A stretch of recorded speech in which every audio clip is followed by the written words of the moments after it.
और चलिए सबसे पहले मसूरी से एक बड़ी खबर आपको बताते हैं। यहाँ पर कार हादसे का शिकार हुई है। हाथी पांव पर कार गिर गई और एक महिला की मौके पर मौत हो गई, जबकि 3 लोग घायल हुए हैं। पुलिस ने घायलों को खाई से निकालकर अस्पताल में भर्ती कराया, जहां पर उनका इलाज जारी है। सभी कार सवार दिल्ली से मसूरी घूमने के लिए आए हुए थे।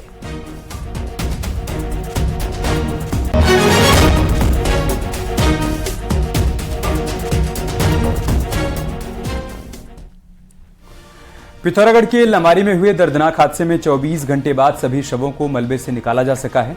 इस हादसे में रविवार को 7 लोगों की मौत हो गई थी। मरने वालों में 3 बच्चे भी शामिल हैं। लमारी में एक गाड़ी पहाड़ से भारी मलबा गिरने के चलते मलबे की चपेट में आ गई थी और 7 लोगों की मौत हो गई थी। वहीं बीआरओ की कार्यशैली के खिलाफ लोगों में काफी गुस्सा भी देखने को मिला। आदि कैलाश को जोड़ने वाली रोड पर हादसा होने से यातायात भी पूरे 24 घंटे के लिए बंद रहा और साथ ही पीएम नरेंद्र मोदी के दौरे को देखते हुए आदि कैलाश जा रहे सुरक्षा कर्मियों के साथ ही विभागों के अधिकारियों को खासी दिक्कतों का सामना करना पड़ा। बीती रोज धारचूला लिपुलेख हाईवे में ठीक इसी स्थान पर एक दर्दनाक हादसा हुआ था। 7 लोग यहीं पर जमींदोज हो चुके थे। आप देख सकते हैं वो गाड़ी जो यहाँ पूरे पहाड़ियों के बीच फंसी हुई थी, क्या हाल इस गाड़ी का हुआ है। ये रोड चीन और नेपाल बॉर्डर को जोड़ती है। काफ़ी संवेदनशील ये इलाका है, बावजूद इसके ये सड़क अभी भी खतरे वाली बनी हुई है।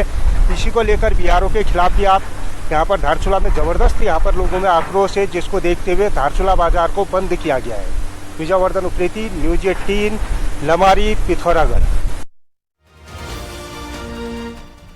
नैनीताल के कालाढूंगी रोड पर हुए हादसे का रेस्क्यू पूरा हो गया है। रविवार को हरियाणा की एक स्कूल बस खाई में गिर गई थी और हादसे में 7 लोगों की मौत हुई थी, जबकि 26 लोग हादसे में घायल हुए थे, जिनका इलाज हल्द्वानी के सुशीला तिवारी अस्पताल में चल रहा है।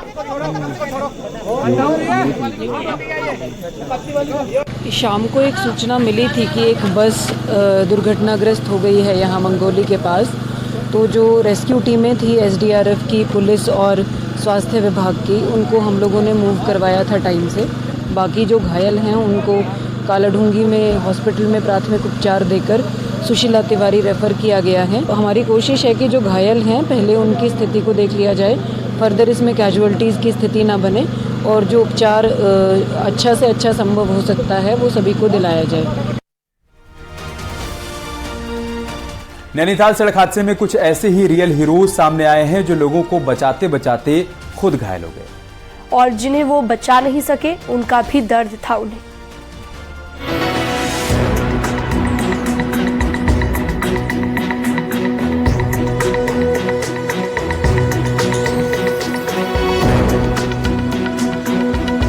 नल्ली के इंदर सिंह कोरंगा नैनीताल बस हादसे के घायलों को निकालते निकालते खुद घायल हो गए। रेस्क्यू के दौरान पत्थर उनके पांव पर गिरा और वो बुरी तरह से जख्मी हो गए, लेकिन तब तक इंदर समेत उनकी टीम ने 25 घायलों को खाई से निकाल दिया था।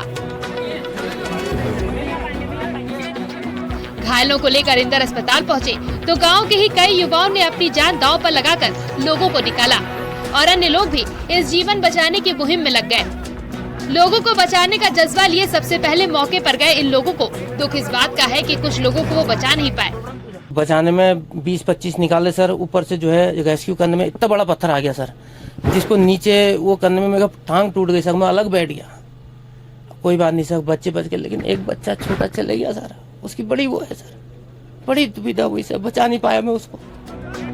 दरअसल जैसे ही हिसार हरियाणा के स्कूल बस की गिरने की सूचना मिली तो नल्ली के युवा फर्स्ट रिस्पांस टीम बनकर खुद ही लोगों को बचाने में जुट गए। सूचना के बाद मौके पर एसडीआरएफ, एनडीआरएफ, फायर ब्रिगेड और पुलिस समेत अन्य लोग पहुंचे तो काम और आसान हो गया। 29 लोगों को निकाला गया, जिसमें से 7 की मौत हो गई।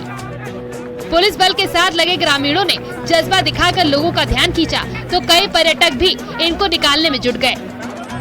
हमारे जो बहादुर लोग हैं उनकी पहचान भी है कि उन्होंने अपने लेवल पर रेस्क्यू ऑपरेशन शुरू किया है और ऐसे दुर्गम जगह पर जाके उन्होंने जो हमारे ट्रेंड पुलिस कर्मचारी उनका साथ दिया है।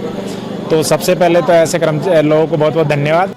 बहरहाल जरूरत है ऐसे लोगों का पुलिस हौसला बढ़ाए और इनको जीवन रक्षक जैसे पदक के लिए भी सम्मानित करे, ताकि ये जज्बा औरों को भी आ सके। सरकारों को भी इस तरह के लोगों को ट्रेंड करना चाहिए, ताकि कभी भी उत्तराखंड में इस तरह के हादसे हों तो ऐसे ही लोग अपने जान पे खेल के दूसरे की जान को बचा सकें। वीरेंद्र बिष्ट, न्यूज़ 18, नैनीताल। देहरादून में युवा महोत्सव में रोजगार प्रयाग पोर्टल को सीएम धामी ने लॉन्च किया और कहा कि नहीं होने देंगे युवाओं के भविष्य के साथ खिलवाड़। हमने तय किया कि अब ये लूट का काम, ये धोखेबाजी का काम, ये हमारे युवा भाई बहनों के भविष्य के साथ खिलवाड़ का काम हम अब नहीं होने देंगे। हमने तय किया किसी भी कीमत पर ये नकल अब आगे नहीं बढ़ेगी और नकल के खिलाफ हमने सख्त कार्रवाई करने का निर्णय लिया। उसका असर हुआ कि 80 से भी ज्यादा लोगों को इस नकल के माफियाओं के साथ रहने के कारण से, नकल करवाने के कारण से जेल की सलाखों के पीछे जाना पड़ा, उनको जेल में जाना पड़ा।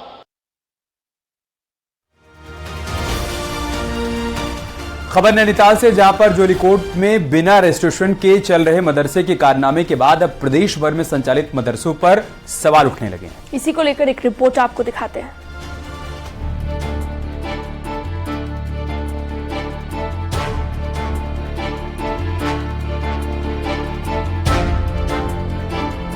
उत्तराखंड में कुल 532 मदरसे ऐसे हैं जो रजिस्टर्ड हैं।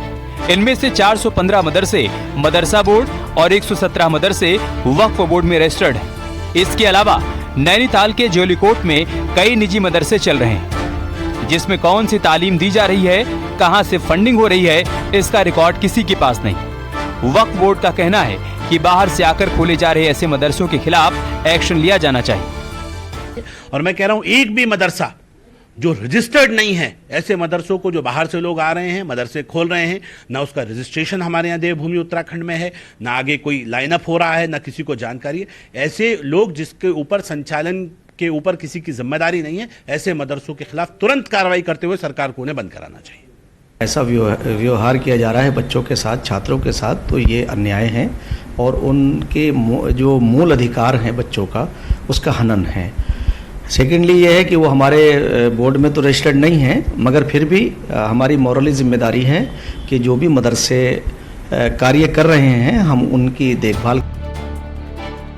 कई हिंदूवादी संगठन पहले से ही मदरसे की जांच की मांग कर रहे हैं और नैनीताल के जोलीकोट की घटना के बाद आक्रोशित हैं। उन्होंने मांग की है कि मैदान से लेकर पहाड़ तक जगह जगह अवैध रूप से मदरसे संचालित किए जा रहे हैं, जिसे तुरंत बंद होना चाहिए। और मैं उत्तराखंड सरकार से निश्चित रूप से मांग करूंगा कि जितने भी अवैध मदरसे हैं उत्तराखंड में, तत्काल उनको बंद कर दिया जाए, क्योंकि उन पे अवैध फंडिंग के द्वारा इस देवभूमि की सनातन संस्कृति को धूमिल और खराब करने का दुस्साहस और दुष्चक्र रचा गया है। उत्तराखंड में जब तब मदरसों की वेरिफिकेशन की मांग लगातार उठती रही है। रजिस्टर्ड 532 मदरसे हैं जिनको सरकार की तरफ से आर्थिक मदद मिलती रही है, लेकिन इन मदरसों में भी बड़ा झोल है। गंभीरता से जांच हुई तो कई मदरसे तो सिर्फ जमीन कब्जाने और सरकारी एड लेने के लिए कागजों पर संचालित मिले। न्यूज़ 18 के लिए देहरादून से सुनील नवप्रभात की रिपोर्ट। देहरादून पुलिस ने एक ऐसे गिरोह का पर्दाफाश किया है जो लिफ्ट के बहाने ठगी की घटना को अंजाम देते थे। गिरोह के सभी आरोपी इंद्रजीत सिंह, कमल, अमर कुमार और एक युवती तमन्ना, इन्हें पुलिस ने अरेस्ट कर जेल भेज दिया है। ये सभी बुजुर्गों को निशाना बनाया करते थे, जिनको लिफ्ट देने के बहाने ठगी किया करते थे। जानकारी की तो एक गाड़ी नंबर ट्रेस हुआ था। इसके आधार पर विभिन्न स्थानों पर तलाश करते हुए 104 अभियुक्तों को इसमें गिरफ्तार किया गया, जिसमें एक महिला भी है। दिल्ली के अलग अलग स्थानों से गिरफ्तार किया गया और इन अभियुक्तों ने ये जो गोल्ड के ऑर्नामेंट्स है, इस पर के बाद इसको गिरवी रख के इस पर लोन भी ले लिया था और वो लोन के करीब 45,000 रुपए वो बरामद हुए और उनके गाड़ी और जो भी साक्ष्य थे वो सभी चीजें पुलिस ने बरामद कर ली है। खबर चमोली से, जहां पर थराली में अतिक्रमण के खिलाफ प्रशासन का एक्शन हुआ। थराली ग्वालदम नेशनल हाईवे पर मच्छीताल, घनियालधार और ताल में वन भूमि पर हुए अतिक्रमण को ध्वस्त किया गया। अतिक्रमण हटाओ अभियान में वन विभाग के साथ ही पुलिस और राजस्व विभाग के अधिकारी भी मौके पर मौजूद थे। इसके साथ ही प्रशासन की टीम ने अतिक्रमणकारियों को 3 दिन के भीतर अतिक्रमण हटाने का निर्देश भी दिया।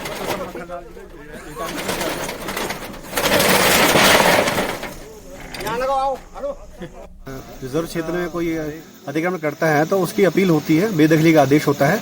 तो हमारे माननीय वन संरक्षक महोदय पौड़ी द्वारा भी 14 जो मामले उन्हें खारिज कर दिया गया है। उन 14 मामलों को हमारे उत्तराखंड की मित्र पुलिस किस तरह से काम करती है, इसकी एक बानगी ऋषिकेश में देखने को मिली, जहां पर एक विवाद में पहले तो पुलिस ने दबाव बनाकर समझौता करवाने की कोशिश की और फिर बाद में कोई कार्रवाई की ही नहीं गई।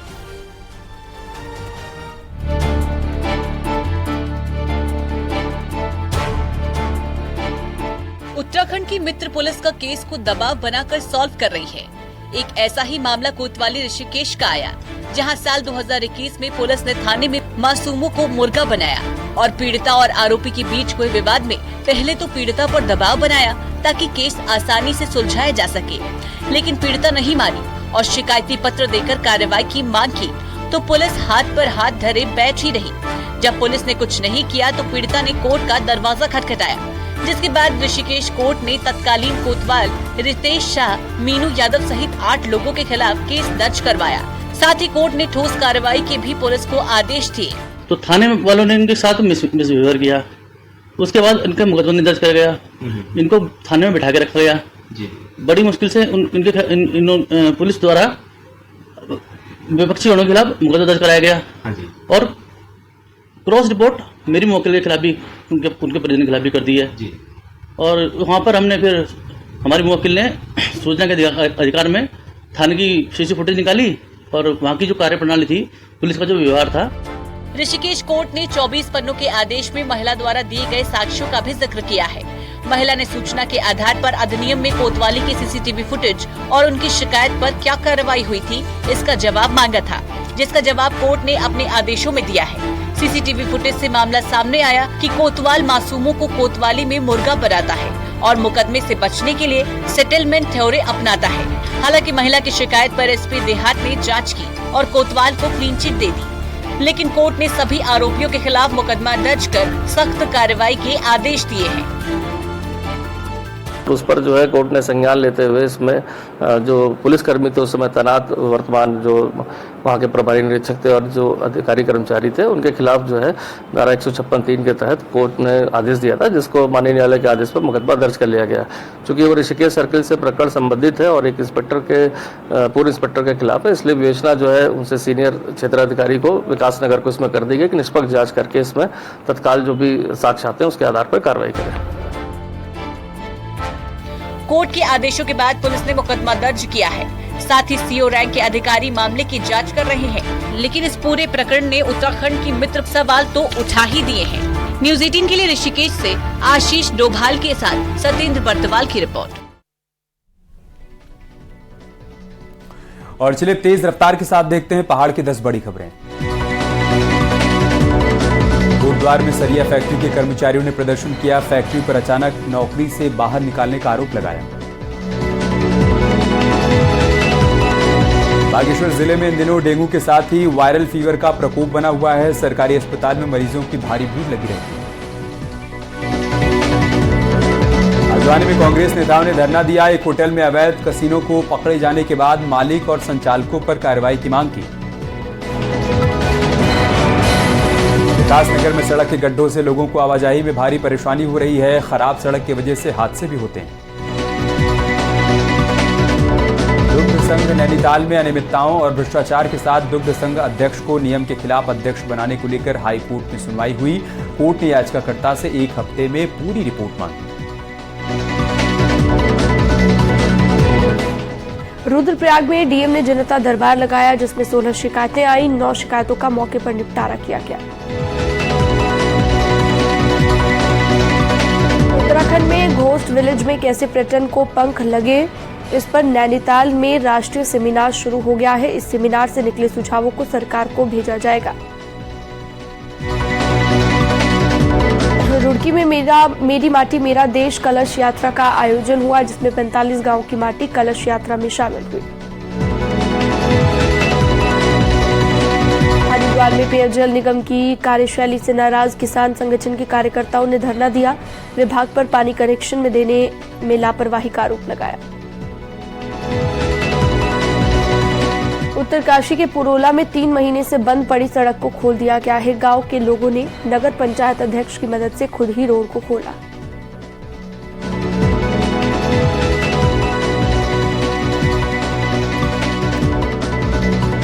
अल्मोड़ा में इन दिनों गुलदार का आतंक बढ़ा हुआ है। गुलदार शिकार की तलाश में आबादी वाले इलाकों में आ जा रहे हैं।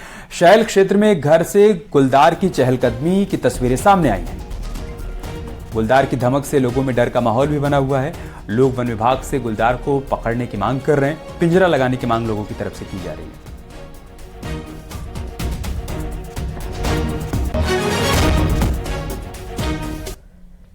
ऋषिकेश कर्णप्रयाग रेल लाइन का काम जारी है। वहीं रेल लाइन के महत्वपूर्ण चरण का काम पूरा हुआ। लक्ष्मौली और मलेथा के बीच 3 किलोमीटर सुरंग बनकर तैयार हो गई। वहीं रेलवे ट्रैक के 105 किलोमीटर का हिस्सा सुरंग के अंदर से गुजरेगा। ऋषिकेश कर्णप्रयाग रेल परियोजना 125 किलोमीटर की है। 1.5 वर्ष लगा है इसको पूरा करने में, और चूंकि ये टनल आप देखेंगे बाहर, दोनों पोर्टल्स में इसको नेशनल हाईवे के नीचे से गुजरना पड़ा है। अब जब भी नेशनल हाईवे के नीचे से जाना होता है तो आप समझ सकते हैं कितनी एलैबोरेट प्रिपरेशंस करनी पड़ती है कि हमारी नेशनल हाईवे डिस्टर्ब ना हो, ना सिंक हो, ना कुछ हो। तो उसके लिए हमें बहुत पहले स्लोप प्रोटेक्शन वर्क्स और टनल पोर्टल्स को खड़ा करना पड़ा मजबूती के साथ। इन दिनों चारधाम यात्रा जोरों पर है और इस बार श्रद्धालुओं का कुल आंकड़ा 48 लाख के करीब पहुंच चुका है। केदारनाथ में अभी तक 15,89,791 श्रद्धालुओं ने बाबा केदार के दर्शन किए हैं, जबकि बद्रीनाथ धाम में 15,0106 यात्री अब तक बद्री विशाल के दर्शन कर चुके हैं।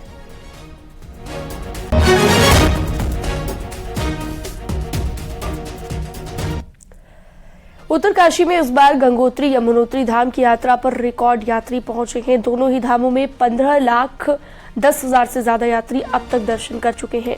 सबसे ज्यादा गंगोत्री धाम में 8,29,000 यात्री और यमुनोत्री धाम में 6,80,000 से ज्यादा यात्रियों ने दर्शन किए हैं। दोनों धामों में बड़ी तादाद में यात्रियों के पहुंचने का सिलसिला जारी है। आकर ऐसा लगा नया जीवन मिला है। इतना शुद्ध और साफ पानी है कि जीवन तृप्त हो गया है। गंगा माता की सब लोग सेवा करें, कचरा ना फेंकें, सब लोग उनका ध्यान। इस वर्ष चार धाम यात्रा में दोनों यमुनोत्री और गंगोत्री धाम में श्रद्धालुओं का बड़ा उत्साह देखने को मिला है और अधिकांश समय मानसून की कुछ अवधि को छोड़ के चार धाम यात्रा बहुत अच्छी चली है।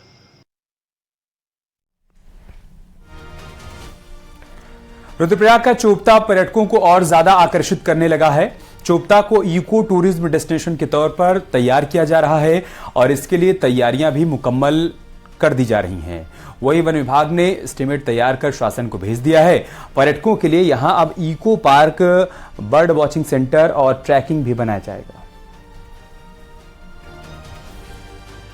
इको टूरिज्म फैसिलिटी हेतु वहाँ पे बर्ड इंटरप्रिटेशन सेंटर, एक कल्चरल हेरिटेज सेंटर और एक इको पार्क बनाने का प्रस्ताव है। साथ ही इको ट्रेल और ट्रैकिंग के लिए व्यवस्था की जाएगी।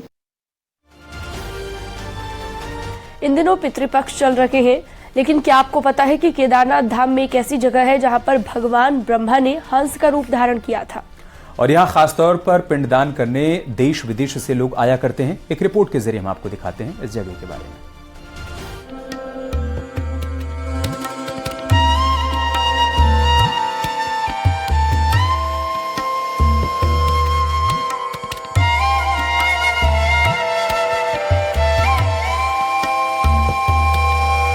उत्तराखंड के 4 धामों में से एक केदारनाथ धाम को मोक्ष का द्वार कहा जाता है। मान्यता है कि यहाँ मौजूद हंस कुंड में पितरों का तर्पण का दान करने से उन्हें मोक्ष मिलता है और इन दिनों पितृपक्ष में यहाँ श्रद्धालु देश विदेश से इसी कामना के साथ पहुँच रहे हैं। केदारनाथ मंदिर से सिर्फ 100 मीटर की दूरी पर हंस कुंड है, जहाँ पूर्वजों की आत्मा की शांति के लिए अपने पितरों का श्राद्ध करते हैं। ये भी कहा जाता है कि मृतक की आत्मा की शांति के लिए उनकी जन्म कुंडली और दाह संस्कार की राख को कुंड में विसर्जित किया जाता है। जगहों पे मुझसे 4 जगहों पे तर्पण की प्रक्रिया, पिंडदान की प्रक्रिया है। गया से चरण, गया में चरण के श्राद्ध होते हैं, हरिद्वार में नाभि के श्राद्ध होते हैं और केदारनाथ में हृदय श्राद्ध होता है और ब्रह्म कपाली आखिरी श्राद्ध बद्रीनाथ में किया जाता है। यहाँ पे हंस रूप में भगवान का जो हृदय रूप है, पितरों के लिए हृदय स्वरूप रूप के लिए यहाँ पे जो है तर्पण किए जाते हैं। केदारनाथ धाम में यहाँ की मान्यता है कि यात्रा करने के दौरान धाम में किसी भी व्यक्ति की मौत होती है तो उसे मोक्ष की प्राप्ति होती है। यहाँ पर पौराणिक काल से तर्पण और पिंडदान की मान्यता चली आ रही है। शिव मने ही सृष्टि है, सृष्टि मने शिव है। जो भी कार्य करते हैं शिव के बिना कार्य अधूरी है। ये के मने स्वर्ग है, दार मने दरवाजा है। स्वर्ग की दरवाजा, मोक्ष की द्वार और मुक्ति का धाम मने केदारेश्वर है। जो भी श्रद्धालु यहाँ श्राद्ध पक्ष ही बोलकर नहीं है, ये तो द्वादश ज्योतिर्लिंग में केदारेश्वर ज्योतिर्लिंग है। 14 अक्टूबर को पितृपक्ष लगेंगे, जिसमें श्रद्धालु इसी तरह अपने पूर्वजों की याद में यहाँ तर्पण और पिंडदान करेंगे और उनकी मोक्ष की कामना करेंगे।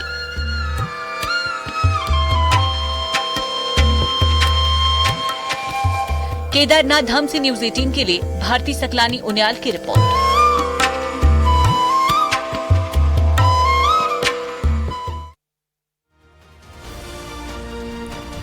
चमोली के गोपेश्वर में दूसरे बाल विज्ञान उत्सव का आयोजन किया जा रहा है। आज से 2 दिन तक चलने वाले इस कार्यक्रम में 240 बाल वैज्ञानिकों ने हिस्सा लिया, जिसमें सीमांत 6 जिलों के बाल वैज्ञानिकों को भी शामिल किया गया है, जिनमें इस बार लड़कियों की संख्या काफी ज्यादा है।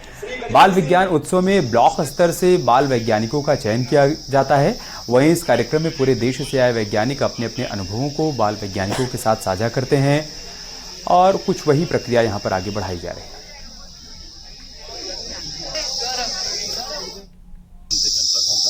छह जनपदों के इसमें हमारे वैज्ञानिक हैं, बाल वैज्ञानिक हैं। उत्तरकाशी से हैं, चमोली से, रुद्रप्रयाग से, चंपावत, बागेश्वर और पिथौरागढ़ से, और सभी पहुंच चुके हैं। ये ब्लॉक स्तर से बाल वैज्ञानिकों का चयन होता है विद्यालयों से, जनपद स्तर में, और ये राज्य स्तर पर ये कार्यक्रम होता है। इस बार ये दूसरा है। और वक्त तो चला है छोटे से ब्रेक का। जल्द लौटेंगे कुछ और खबरों के साथ।